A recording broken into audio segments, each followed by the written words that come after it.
এইভাবে ইলিশ মাছের মাথা দিয়ে কচু শাক রান্না করলে আলাদা একটা স্বাদ আসে। তো এইটা দিয়ে 2 প্লেট ভাত খাওয়া যায় পেট ভর্তি, অন্য কোনো তরকারি না থাকলেও চলে। তো আমি ইলিশ মাছের মাথা, লেজ আর ইলিশ মাছের ডিম ছিল, তো ইলিশ মাছের ডিমটা নিয়ে নিছি। তো আমি এখন কচু শাক রান্না করব, তো চলে যাচ্ছি চুলোতে। তো চুলোতে যাওয়ার পরে আমি তেল দিয়ে দিলাম আর দিচ্ছি রসুন আর পেঁয়াজ কুচি। রসুনটা কিন্তু কোয়া আমি কুচি করিনি, দেখতেই পারছো কোয়া কোয়ায় রেখে দিছি। তো একটু জাস্ট ভেজে নিলাম, সাথে স্বাদ মতো লবণ আর ইলিশ মাছের মাথা দিয়ে দিচ্ছি, দিয়ে এই তেলের ভিতরে একটু ভেজে নেব আমি এটাকে। জাস্ট অল্প সময় নিয়ে এটাকে ভেজে নিচ্ছি, তাহলে ইলিশ মাছের ঘ্রাণটা একটু অন্যরকম আর একটা আসবে স্বাদ। তো এখানে দিয়ে দিচ্ছি এখন হলুদ পাউডার, কালারটাকে সুন্দর রাখার জন্য। তো জানেনই তো কচুর শাকে হলুদ পাউডার দিলে পান্তরে সুন্দর লাগে কালার। আর টমেটো, তো তেঁতুলের সে টমেটো দিলে পান্তরে কালারটাকে বেশি সুন্দর লাগে। তো আমি এখানে দিয়ে দিচ্ছি এখন মাছটা ভেজানোর পরে ডিম আর টমেটো দিয়ে দিচ্ছি। তো ইলিশ মাছের ডিমই কিন্তু এটা ছিল। তো একই সাথে আমি আবার মাছের সাথে সুন্দর করে ভেজে নিচ্ছি তেলের মধ্যে। দেখতেই পারছো এখানে কিন্তু একদম হালকা মশলা।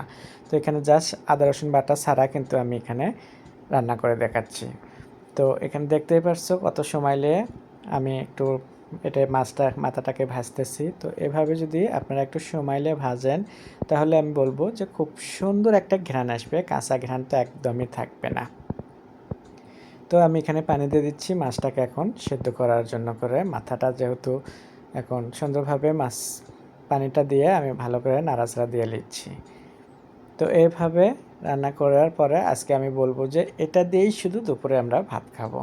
কাঁচামরিচ দিচ্ছি, গুঁড়ো মরিচ দিইনি আমি। তো কাঁচামরিচ কিন্তু ফেলে দিচ্ছি, দিয়ে জাস্ট ঢাকনা দিয়ে রেখে দিলাম। আর এই ফাঁকে কচু শাক আর একটা আলু আমি ভালোভাবে ধুয়ে নিচ্ছি।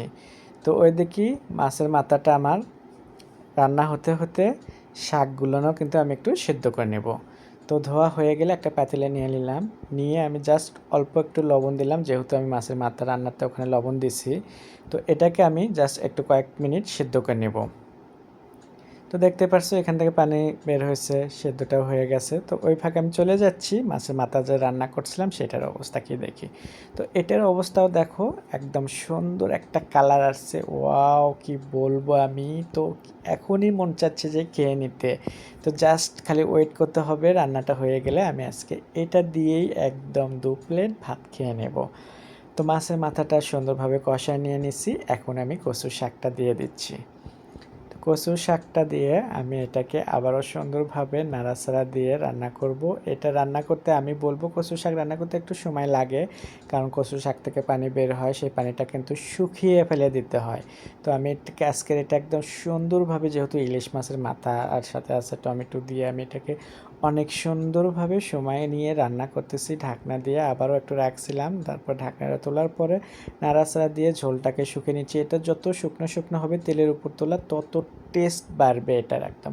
আমি কি বলবো, এটা আমার বড় আপুর কাছ থেকে শেখা, আমার বড় আপু একদম এভাবেই করে।